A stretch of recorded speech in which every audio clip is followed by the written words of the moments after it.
Greetings, dear listeners. From where do you join us this evening, seeking the quiet solace that only the deepest memory can provide? Let us turn our minds now toward the oldest heartbeat of the civilized world, toward the enduring gray serpent known as the Via Appia, the Queen of Roads, stretching southward from the gates of Rome toward the shimmering Adriatic Sea.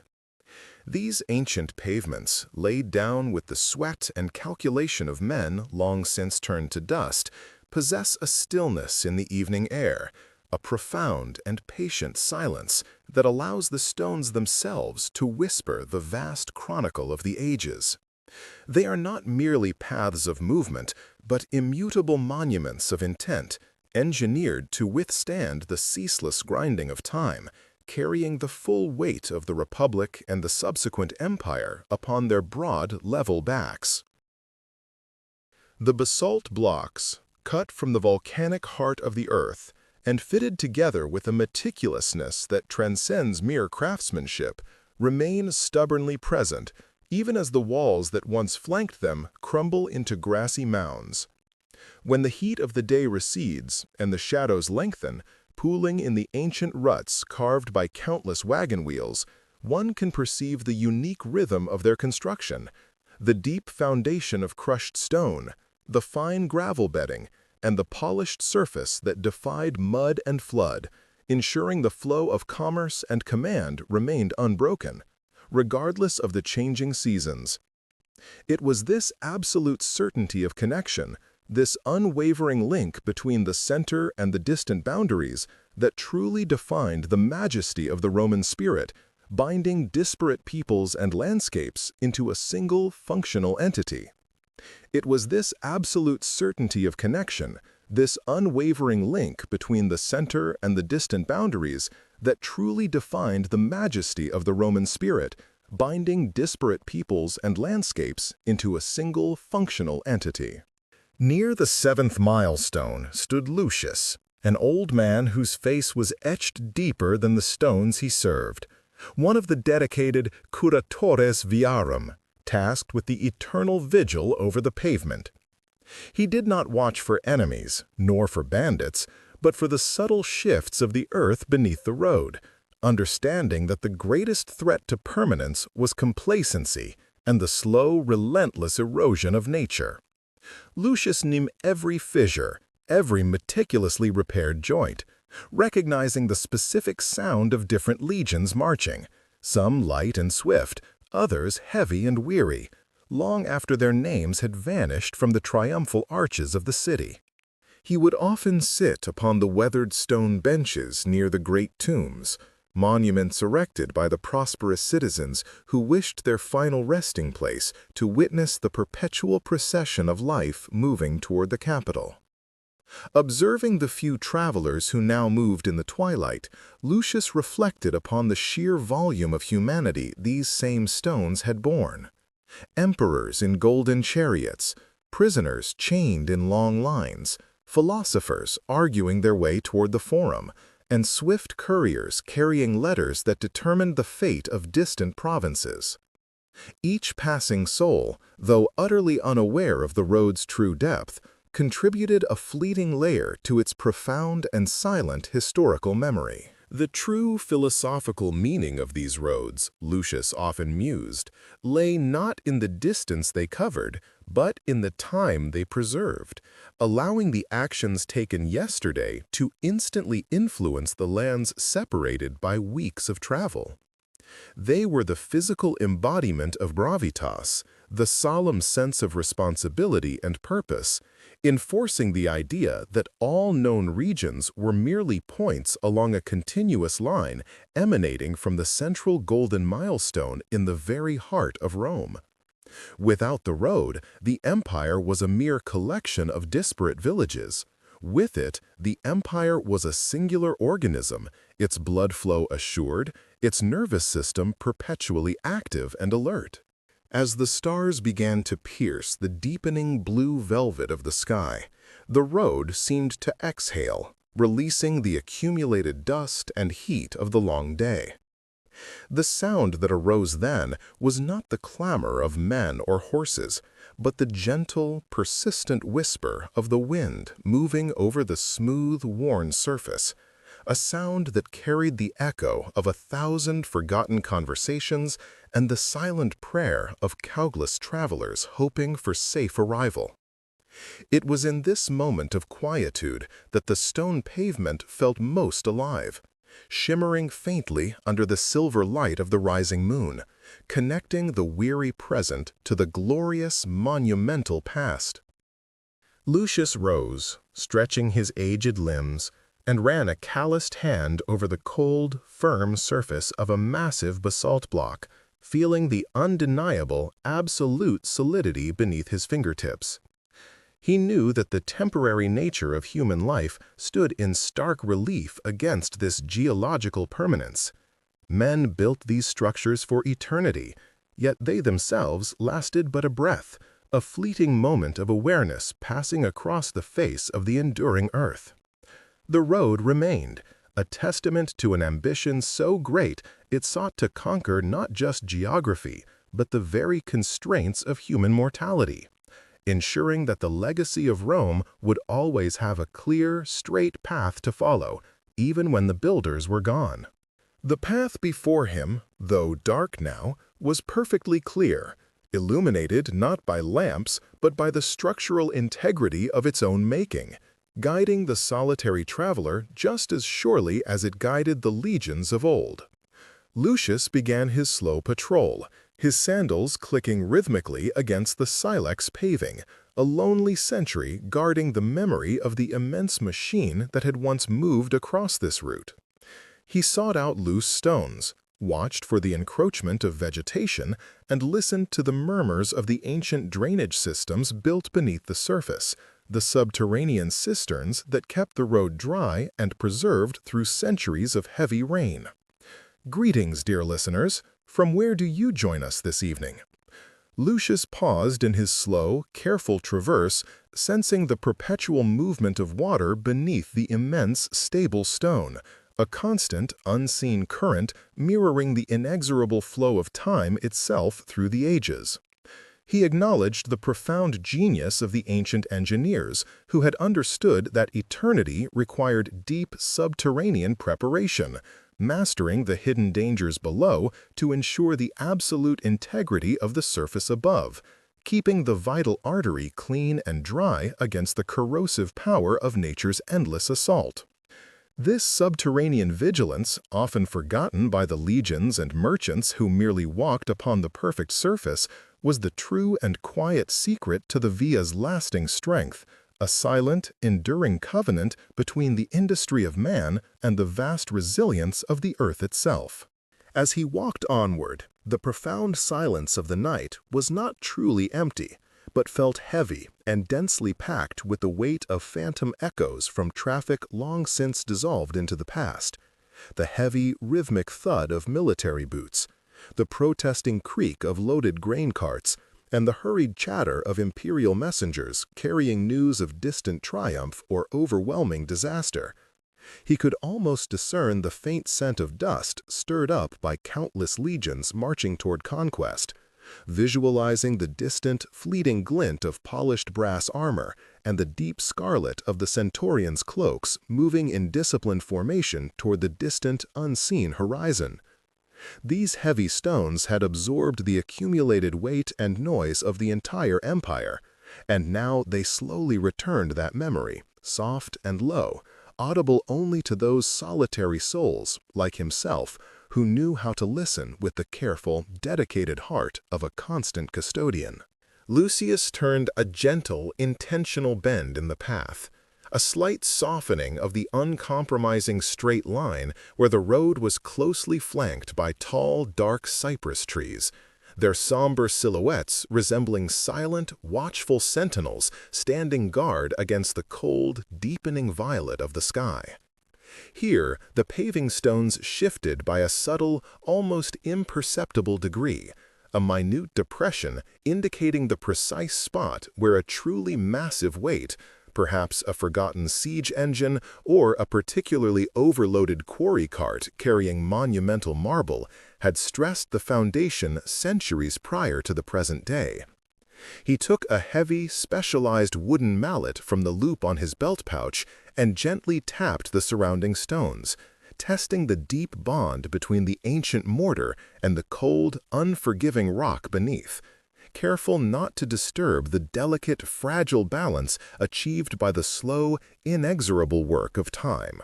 He often pondered the fate of the nameless, forgotten men who had labored tirelessly to lift these impossibly heavy, massive stones from distant, unforgiving quarries,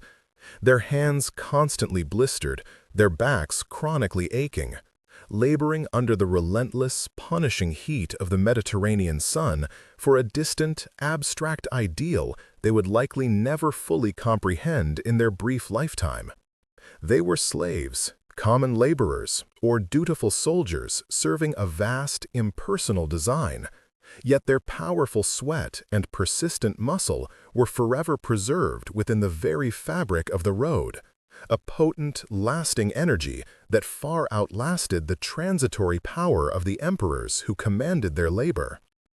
Lucius felt a profound and deeply personal kinship with these dedicated ghosts of toil, understanding clearly that true, lasting immortality belonged not to the transient rulers who decreed the work, but solely to the enduring, absolute work of the dedicated hands. Tonight, the surrounding stillness was particularly dense and heavy, and Lucius allowed his consciousness to drift further backward, beyond the era of conquest and into the primeval, wild history of the land itself, contemplating what the earth must have felt when these immense, geometrically perfect lines of human order were first imposed upon its chaotic and rugged natural contours. The road was not merely a convenient path, but a deep, deliberate wound in the natural landscape, a purposeful scar of civilization that declared man's dominion over nature's chaos. Yet now, after so many quiet centuries, the earth was gently and patiently reclaiming the edges, softening the harsh, artificial lines with the persistence of tenacious vine and creeping emerald moss. Suddenly, a distinct and unwelcome sound broke the monastic quiet of his vigil.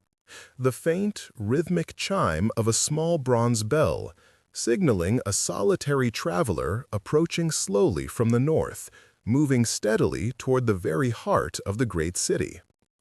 Such encounters were exceedingly rare in the deep, cold hours of the middle night, and Lucius quickly drew back, melting into the protective, deepening shadow of a ruined ancient milestone, observing the approaching figure with the cautious, analytical eyes of a devoted guardian protecting sacred ground.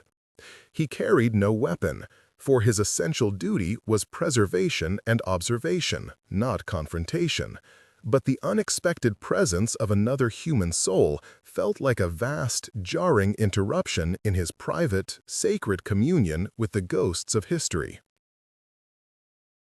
The approaching figure was neither a hardened soldier burdened with arms, nor a wealthy merchant heavily laden with precious goods, but appeared to be a lone scholar, perhaps a wandering philosopher or a dedicated pilgrim, cloaked simply in homespun dark wool and relying upon a slender walking staff tipped with slightly tarnished bronze. He moved with a practiced, steady, unhurried rhythm, his head bowed slightly in concentration, his pace suggesting quiet contemplation rather than immediate urgency, honoring the enduring road with the quiet respect usually due to a sacred, immovable monument. The scholar paused briefly, directly beside the weathered milestone where Lucius hid, running his bare fingers across the weathered, faint inscription, seemingly drawing strength or wisdom from the very ancient letters carved deep into the cold rock face centuries ago. The scholar paused briefly, directly beside the weathered milestone where Lucius hid, running his bare fingers across the weathered, faint inscription, seemingly drawing strength or wisdom from the very ancient letters carved deep into the cold rock face centuries ago. Lucius held his breath, content to remain utterly unseen in the shadows, instinctively recognizing that some truly dedicated travelers possessed a gentle spirit that perfectly matched the quiet, slow dignity of the via itself, merely using the path as a conduit for thought.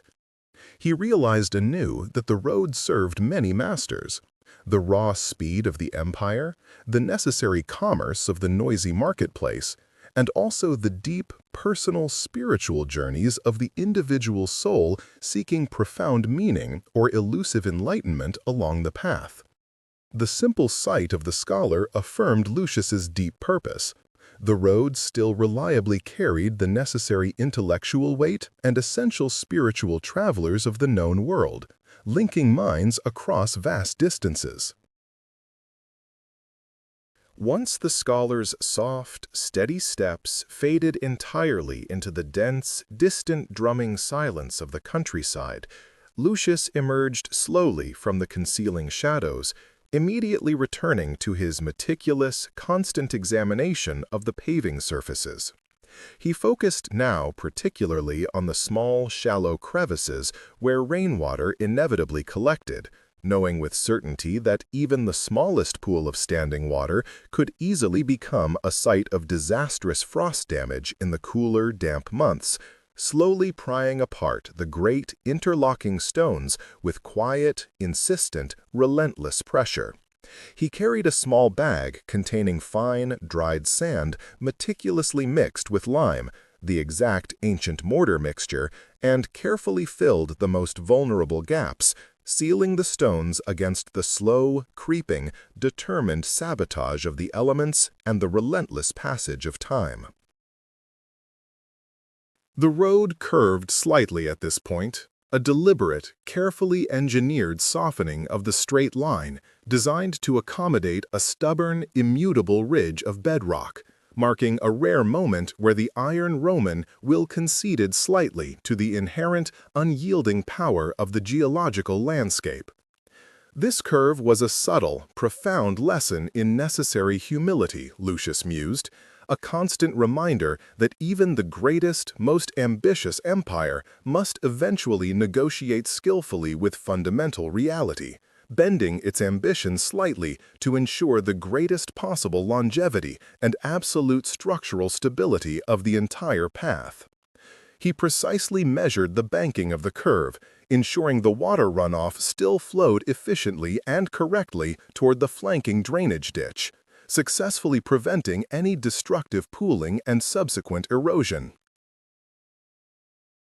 The air carried the clean, sharp scent of dry pine needles and the cold, persistent mineral smell of the ancient, dark stone itself, a complex odor Lucius deeply associated with enduring permanence and comforting safety, a primal, grounding aroma that rooted him firmly and absolutely to this critical stretch of hallowed ground.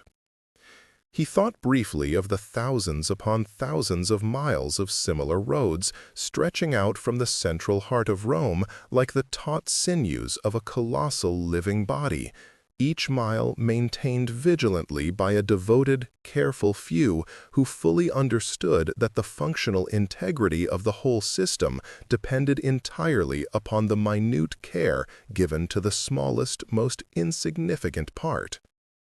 His duty, though undeniably humble and lonely, connected him directly to the vast, invisible network that silently kept the civilized world functioning. Lucius looked up, letting his tired gaze settle upon the cold, impossibly brilliant stars of the midnight sky, suddenly realizing that the great Roman roads were intentionally built to mirror the straight, unwavering paths of the celestial constellations, successfully drawing order from the glorious heavens down to the rough terrestrial realm below. The road beneath his feet, built of compressed earth and human sweat, suddenly felt like a terrestrial counterpart to the Milky Way, a silver ribbon winding perfectly through the absolute darkness, designed fundamentally to bring light and connection across impossible, dividing distances. He felt a deep, quiet, profound reverence for this purposeful alignment, this silent, divine aspiration meticulously built into the fragile, fleeting mortal world. He knelt down again, carefully recalling the rootus and the nucleus, the deep, crucial layers of rough crushed stone and tightly packed gravel that formed the essential, stabilizing heart hidden far beneath the perfectly flat surface of the summa crusta.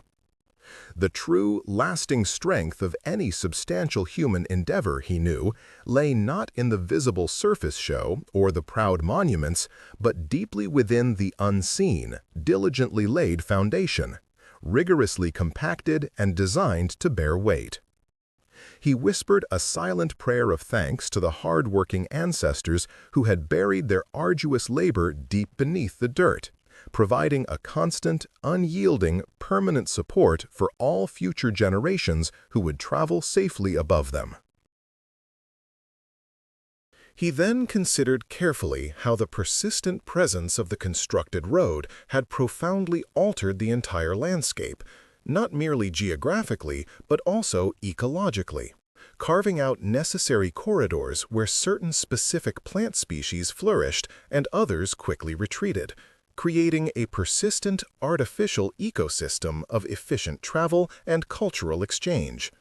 The road was a powerful conduit for seeds carried from distant exotic provinces, for various insects migrating steadily along the established protected path, and for the very essential exchange of intellectual ideas that solidified Rome's ideological dominance, turning small, isolated local tribes into active participants in a colossal, global enterprise.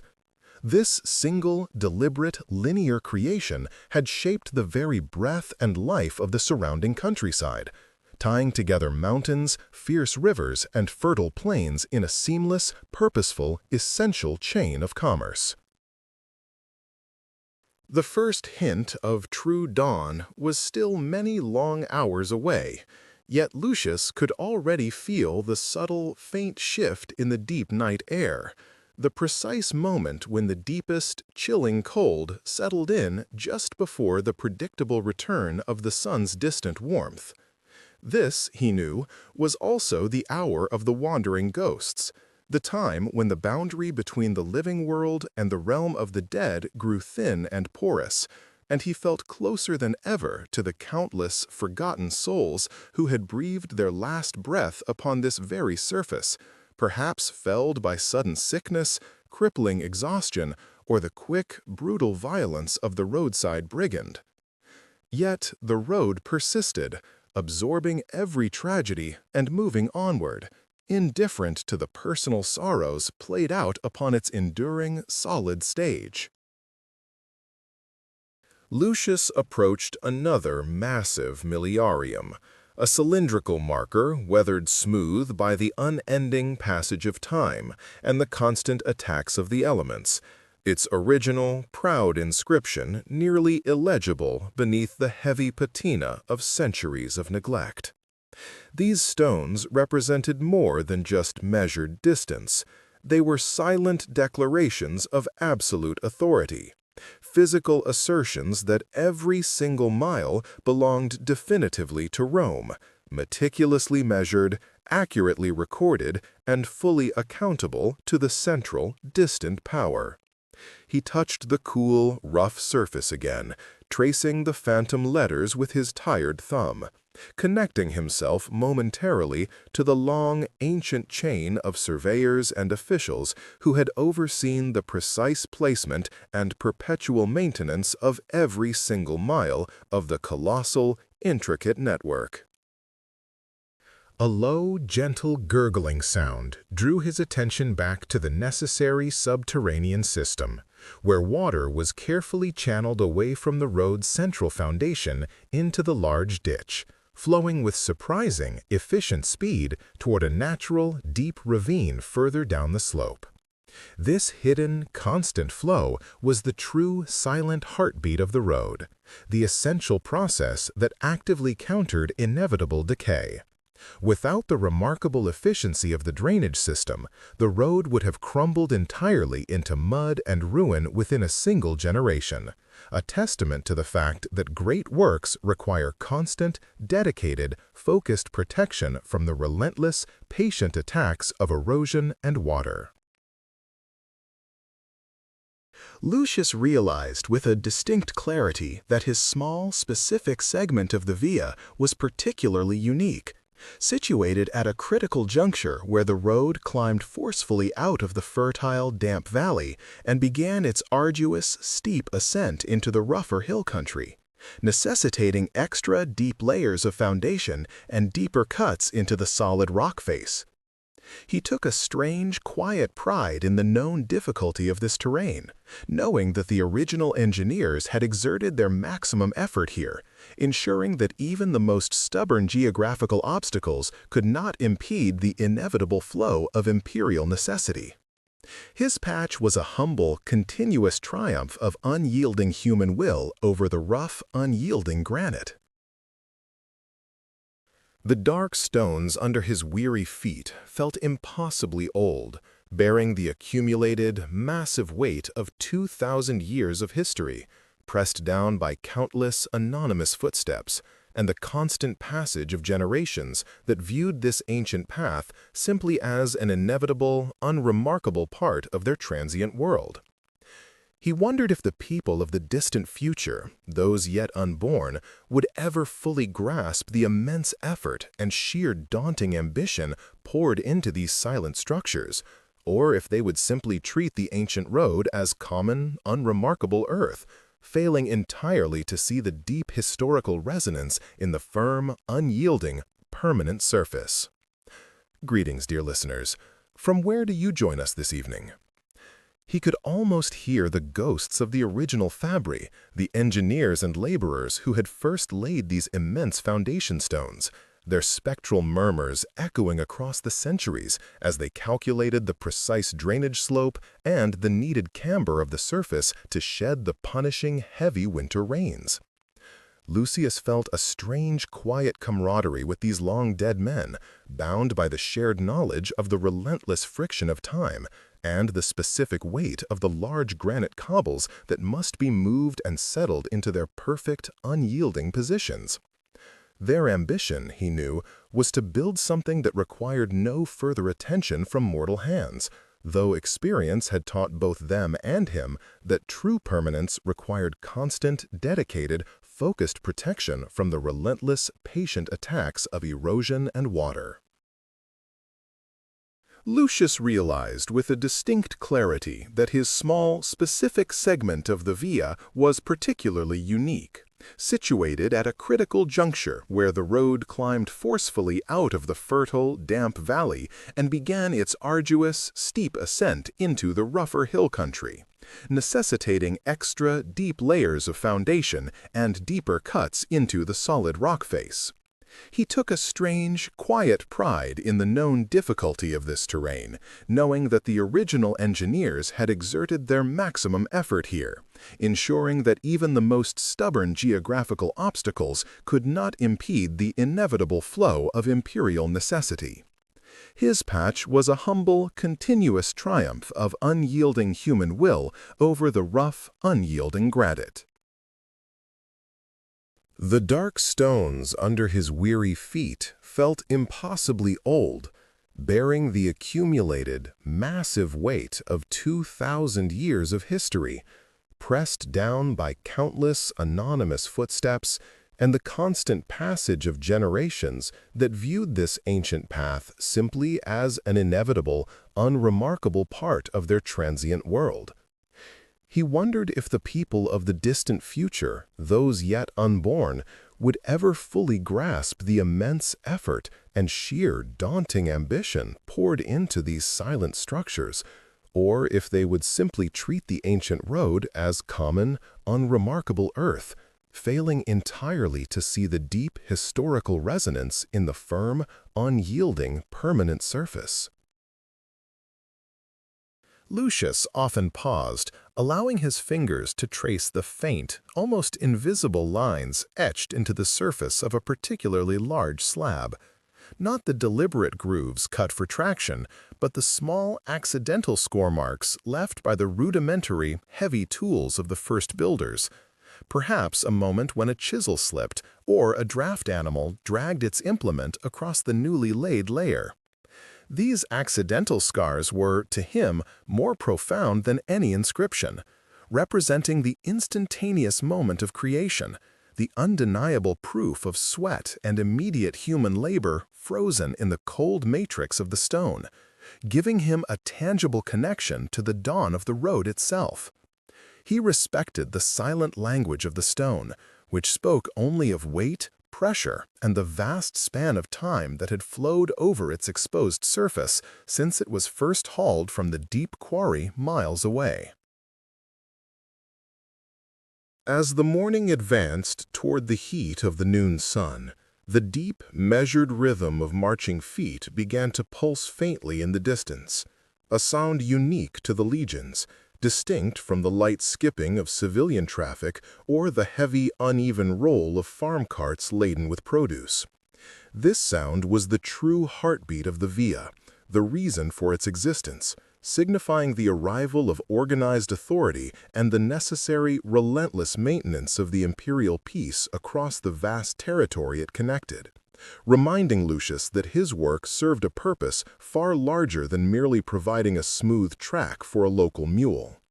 He straightened his back, picking up the long-handled rammer, knowing that the smoothness of this road facilitated the speed of command and the swiftness of retribution, linking the capital to the remotest garrisons with an unbreakable chain of carefully shaped stone. He turned his attention to a slight depression that had begun to form where the heavy wagon wheels habitually tracked the same line, a subtle weakness that, if ignored for even a single season, could allow water to penetrate the vital subbase, leading to a catastrophic collapse of the surface layer.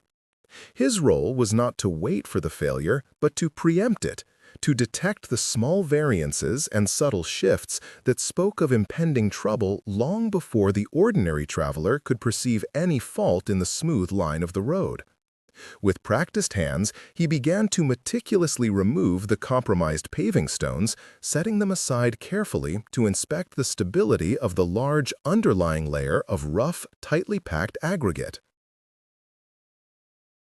Underneath the worn surface layer, the rootus, the thick layer of crushed rubble and mortar, showed signs of settling unevenly, likely due to a subterranean spring that ran close to this difficult section where the slope changed abruptly.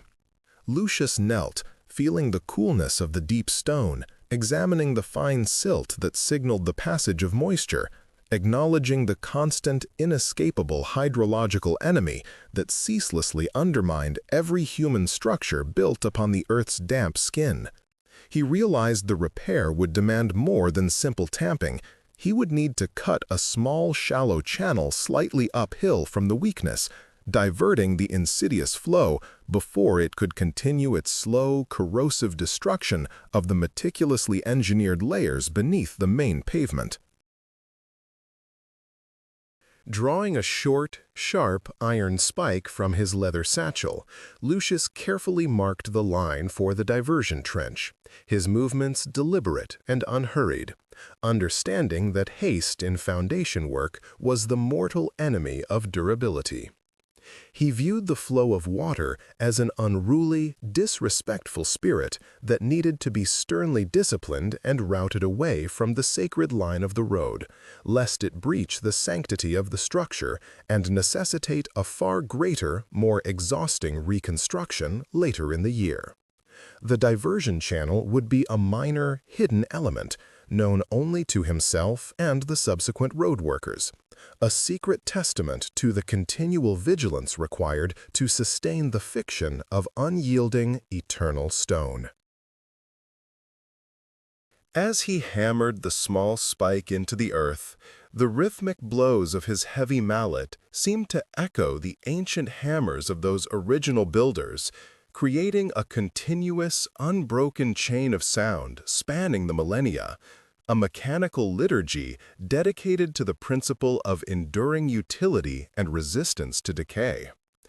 He felt less like a laborer and more like a high priest in the temple of the road, performing necessary, ritualistic actions to appease the restless forces of nature and ensure the path remained open for the living and the dead, for the swift messenger and the slow procession of the funeral cart.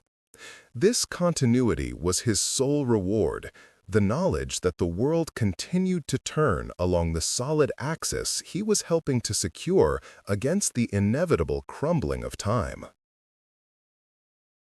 He paused his digging as the noise of the approaching legions grew louder, the heavy leather sandals marching in synchronized perfection, creating a low, threatening rumble that vibrated through the deep stone and up into his very bones. These soldiers, moving with the terrifying efficiency of a honed weapon, depended utterly upon the firmness of this path. Any impediment, any broken wheel or twisted axle caused by a weak section of road could delay their purpose and disrupt the meticulous schedules of imperial warfare and supply. Lucius swiftly gathered his loose tools, moving back to the shoulder of the road, offering a quick, respectful salute, his own dirty, sweat-stained existence fading into invisibility as the embodiment of imperial power rushed past him on the very path he maintained.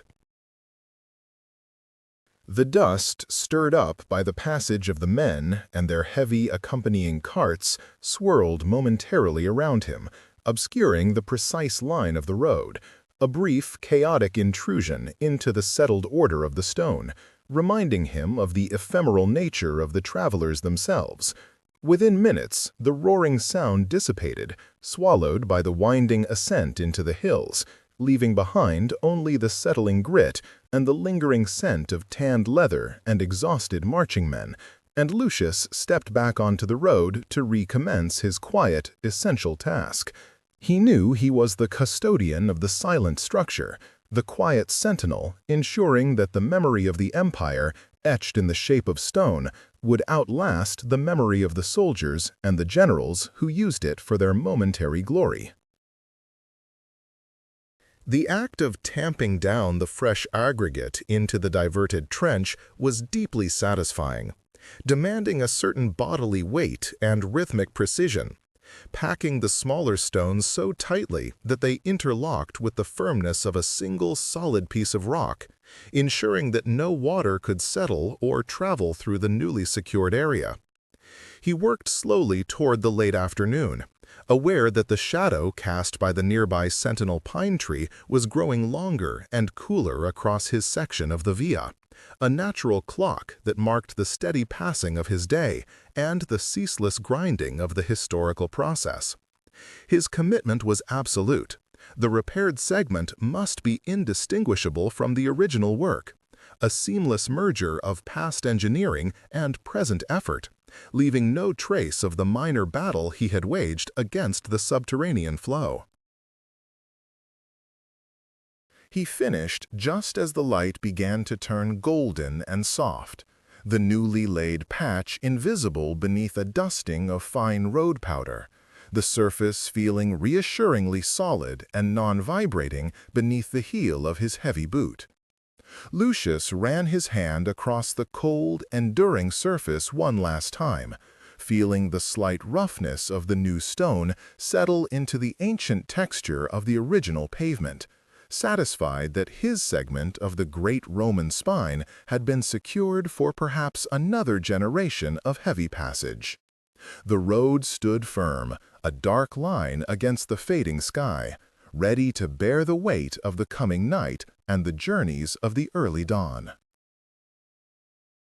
The profound silence that descended upon the high country road after sunset was palpable, broken only by the chirping of the night insects and the occasional soft rustle of leaves stirred by the cool evening air, a deep quiet that seemed to emphasize the sheer, stubborn endurance of the constructed stone.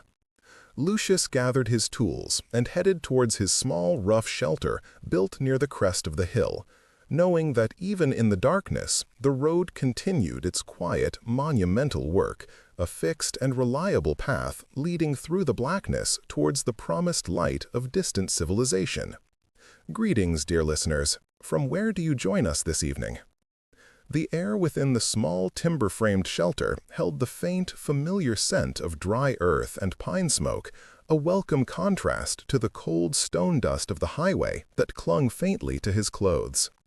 Lucius carefully stacked his tools, the heavy hammer, the iron pry bar, and the sharp trowel, in their designated corner, moving with the practiced efficiency of a man whose life depended on order and immediate readiness. He kindled a small, controlled fire in the hearth, using dried mountain sage and thin strips of tinder, watching the hesitant flame blossom into a comforting warmth that banished the penetrating chill of the high-elevation night, finally allowing him to rest his shoulders from the day's weighty labor. He prepared his simple meal of hardened bread, soaked briefly in watered wine, and a handful of cured olives, turning his gaze back towards the silhouette of the road he had just secured, visible through the narrow gap in the shelter wall. From this humble threshold, the great via appeared less like a constructed path and more like a massive, dark river of solidified glass flowing across the contours of the earth, carrying the hidden commerce of distance and the heavy stream of human destiny. Lucius often thought of the countless feet that had trod these stones, the legions marching silently towards some distant frontier, the couriers racing with scrolls sealed by the emperor, and the farmers bringing their humble produce to market decades past, feeling himself bound to all of them. He felt himself not merely as a builder or a common laborer, but as a sentinel guarding the memory and fundamental purpose embedded within every single, interlocked slab of volcanic rock, understanding that the road was the true enduring monument. Lucius knew that his lonely, demanding work ensured that the vital, necessary pulse of Rome, however faint it might feel at this great distance from the capital, continued to beat strong and true along this hardened vein. Satisfied by the completeness of the day's repair, he extinguished the single earthen oil lamp, allowing the deep, enveloping mountain darkness to flood the interior, preferring the subtle, spectral light of the distant moon and the stars that seemed magnified by the thin, clean mountain air. In the profound stillness that followed, every isolated sound became immensely significant. The distant, haunting call of an owl hunting in the lower valley, the sharp, isolated click of a shifting pebble dislodged by the cool air, or the almost imperceptible groan of the heavy timber frame settling against the rapidly changing nocturnal temperature. Lucius lay upon his rough straw pallet, his senses tuned not primarily to rest, but to the deep silence of the road itself, listening always for the distinctive, rhythmic sound of approaching iron-shod hooves, or the heavy, telltale creak of a fully burdened wagon axle grinding against dry wood, the constant background noise of civilization in motion. He slept lightly, his mind tethered to the stone. Near the midpoint of the deepest watch, when the moon hung highest and brightest in the center of the celestial sphere, a sound finally broke the ancient silence. A swift, insistent clatter of iron striking the pavement with urgent, almost frantic precision. It was not the casual pace of a wayfaring merchant or the slow, lumbering trudge of a small local caravan, but clearly the hurried, desperate flight of a single, determined rider pushing a mount to its very limits. Lucius rose instantly, pulling a thick, rough wool cloak over his tunic, recognizing the distinct pattern. A messenger bearing tidings of great, demanding import, utilizing the road not merely for travel, but as a crucial, necessary lifeline for immediate communication between the far-flung, critical parts of the empire. Lucius rose instantly, pulling a thick, rough wool cloak over his tunic, recognizing the distinct pattern. A messenger bearing tidings of great, demanding import, utilizing the road not merely for travel, but as a crucial, necessary lifeline for immediate communication between the far-flung, critical parts of the empire. He stepped out into the chill night air just as the rider, a young man cloaked in the unmistakable deep purple of the imperial cursus publicus, slowed his panting, sweating mount near the shelter, clearly seeking assurance of the stability of the path ahead. The rider's face was masked by extreme fatigue and driving urgency, his eyes wide and fixed on some distant, unseen goal that spurred his relentless journey through the dark. "Sentinel," the courier gasped, his voice tight with exertion and the exhaustion of sustained effort. "Is the passage secured immediately ahead to the next station? Has the recent surge of underground water disturbed the surface of the high pass?" Lucius nodded slowly, his gaze steady and reassuring in the moonlight, pointing down the newly repaired, flawless stretch of road he had labored over just hours before. "The stone holds fast, young traveler, as it has held for centuries, and the foundation is now solid beneath the weight of your important duty. Go quickly, for the path awaits your speed, and the darkness honors your unwavering purpose. Waste no more time in hesitation."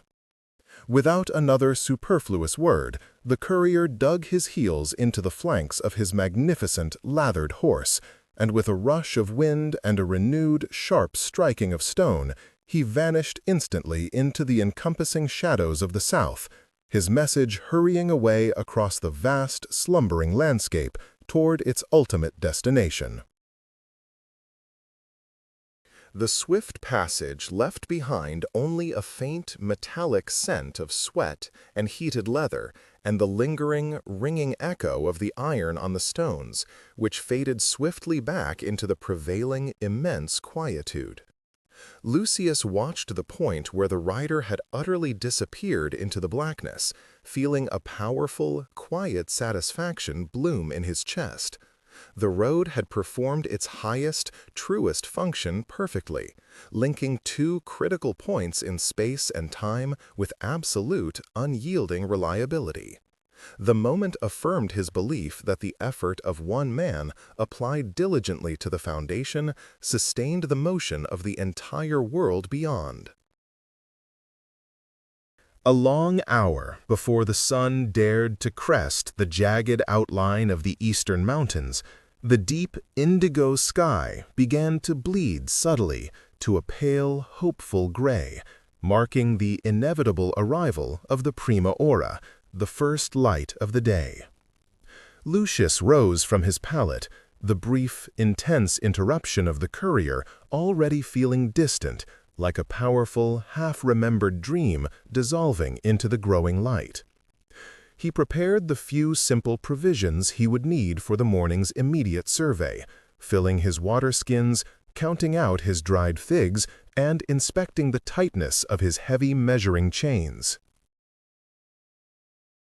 The road called to him now with the subtle promise of the rising light, beckoning him back to the labor of constant preservation, reminding him that endurance was not a settled state achieved and completed, but a vital, necessary commitment renewed with every single sunrise.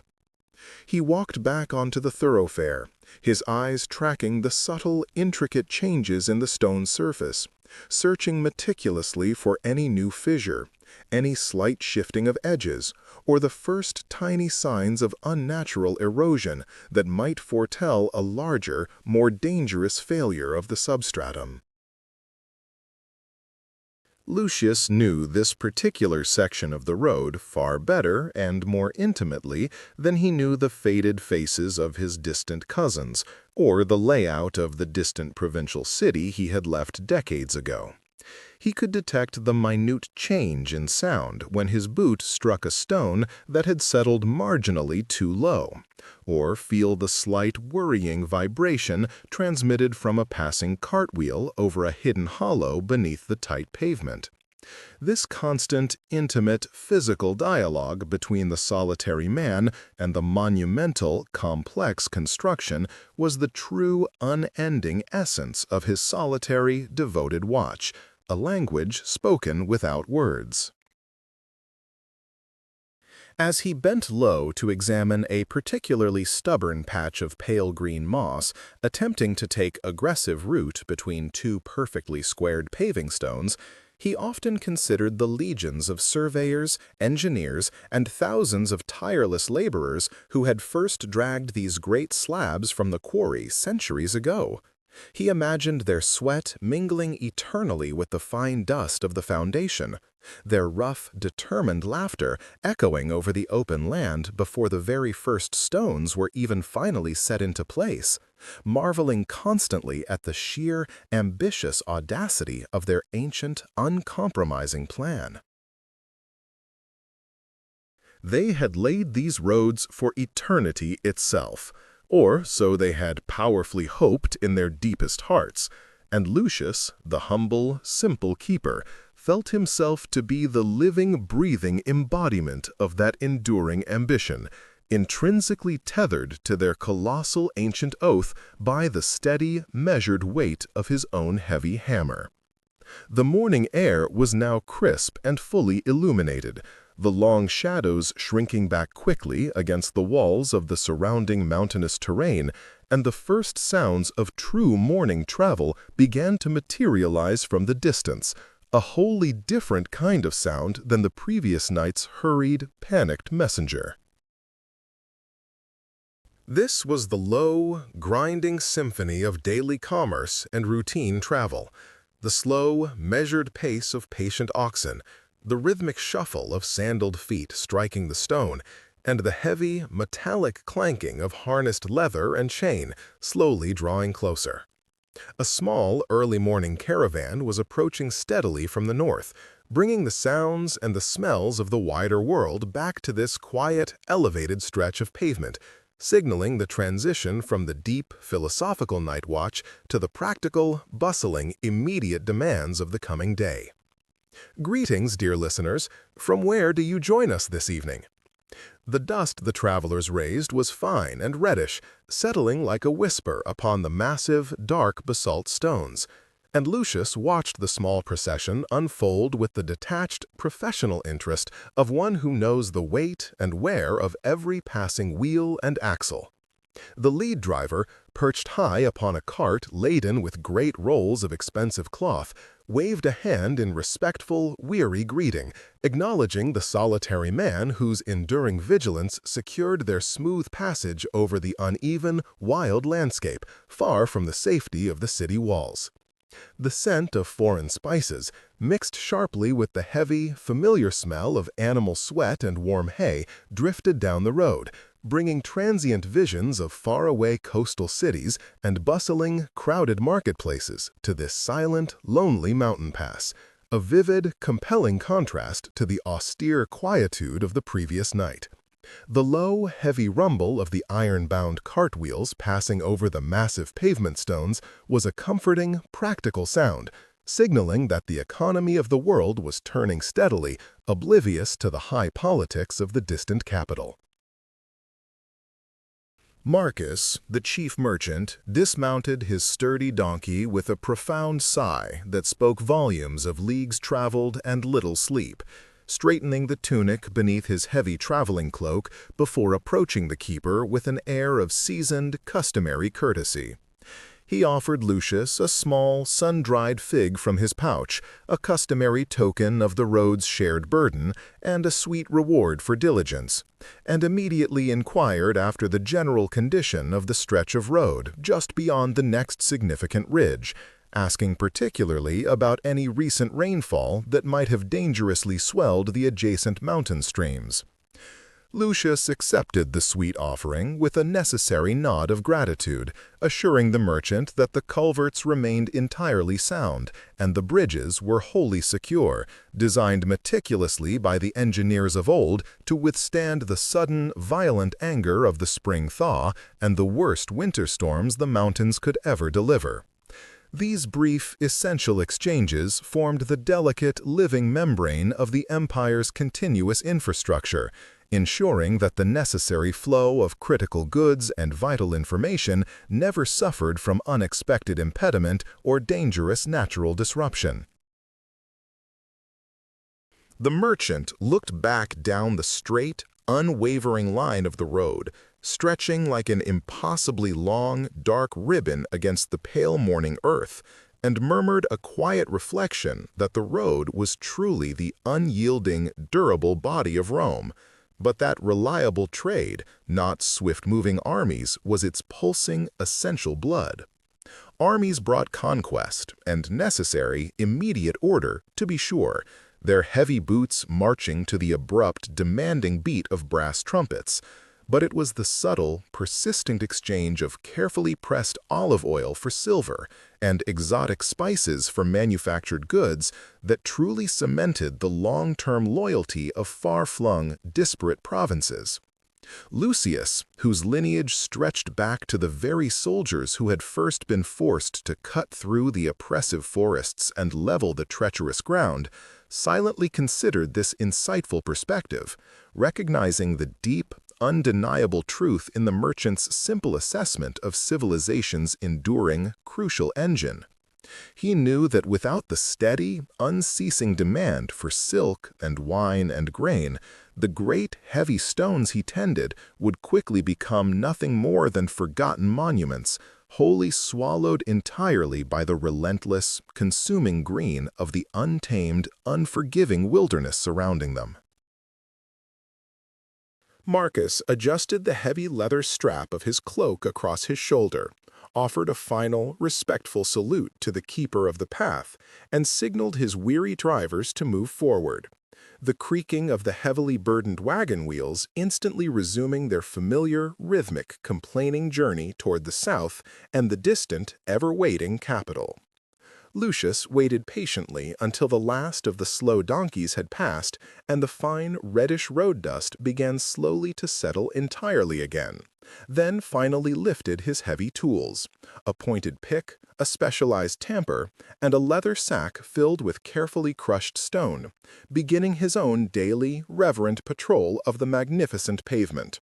He did not walk quickly, but with a deliberate, searching slowness, his eyes trained keenly to detect the smallest, most minor fissure, the slightest settlement of the underlying subbase, or the slight shifting of a curbstone that the heavy passage of a difficult winter's traffic might have finally loosened. Each worn stone, polished smooth by decades of foot and hoof traffic, told him an intricate, quiet history of its own resilience, a deep and powerful testament to the skilled, enduring craftsmanship of the long-dead engineers who had positioned it so perfectly, so many centuries before he was born.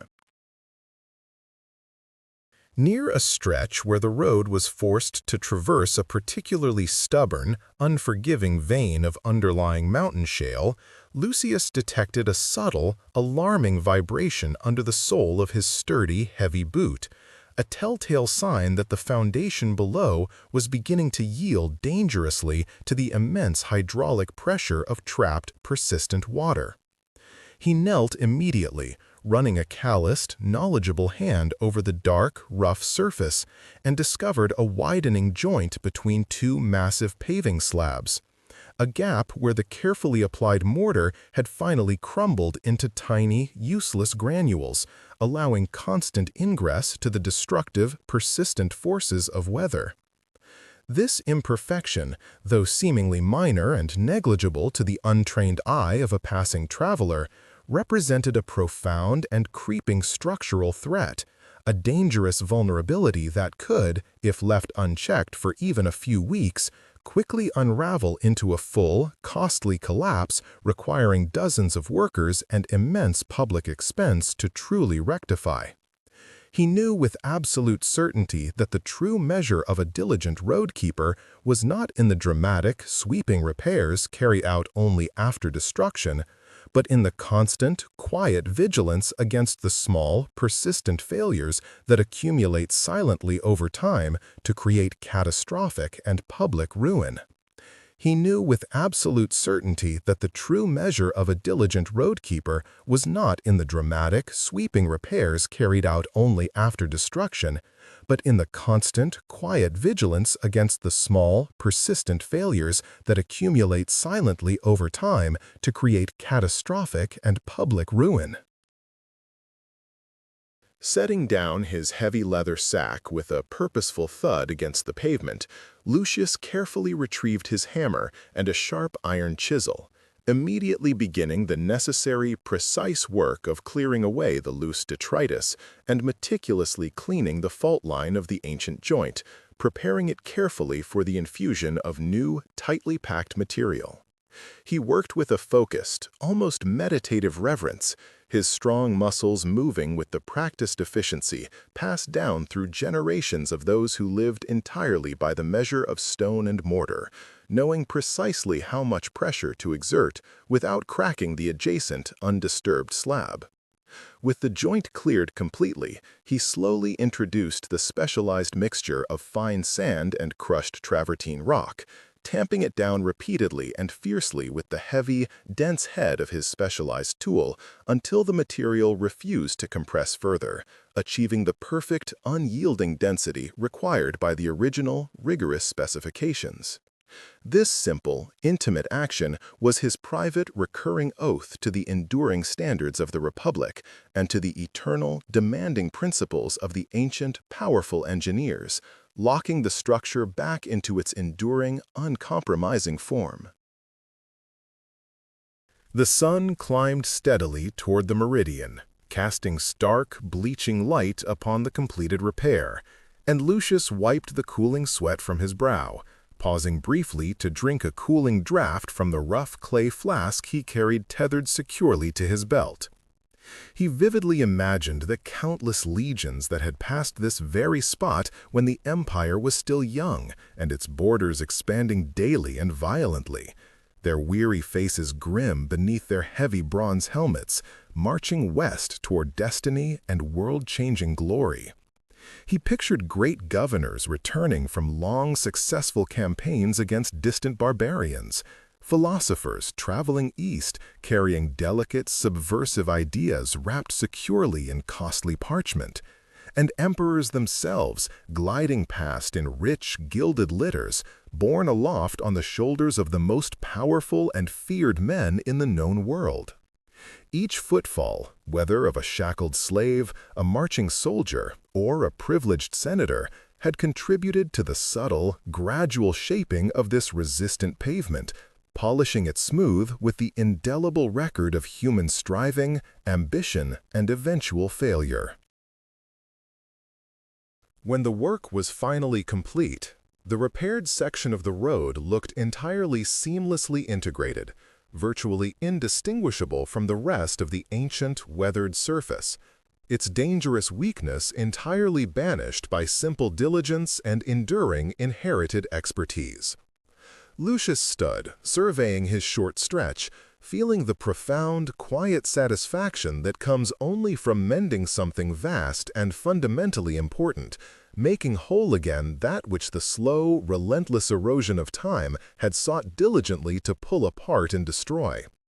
The immediate world settled back into a watchful, profound quietude. The sounds of the distant morning caravan entirely faded into the memory of the wind, leaving only the high, keen cry of a solitary falcon circling lazily high above the rugged peaks and the whispering sound of the wind moving through the sparse, high grass.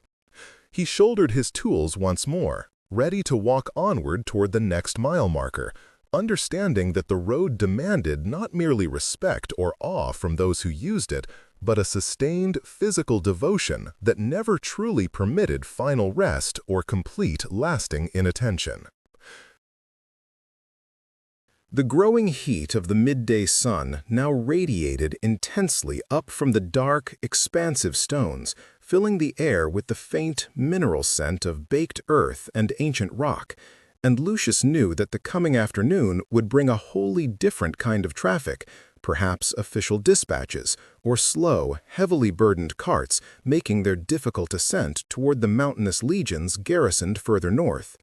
He knew the road was a living entity, constantly receiving and releasing the energy of the world, never the same from one hour to the next, holding secrets beneath its heavy surface far deeper and more complex than any history recorded on perishable papyrus scrolls or etched into soft tablets of clay. Though he was but one man, tasked with the maintenance of a few short, isolated miles, he carried the weighty, invisible mantle of Rome's vital infrastructure upon his aging shoulders, knowing that the strength of the entire vast empire was ultimately measured by the enduring, uncompromising smoothness of the path beneath its citizens' tireless feet. He paused near a low stone bench built long ago for weary travelers seeking momentary respite, realizing that the philosophy he had contemplated during the quiet, dark watch was now entirely grounded in the undeniable, aching physical labor of his strong, dedicated hands. He paused near a low stone bench built long ago for weary travelers seeking momentary respite, realizing that the philosophy he had contemplated during the quiet, dark watch was now entirely grounded in the undeniable, aching physical labor of his strong, dedicated hands.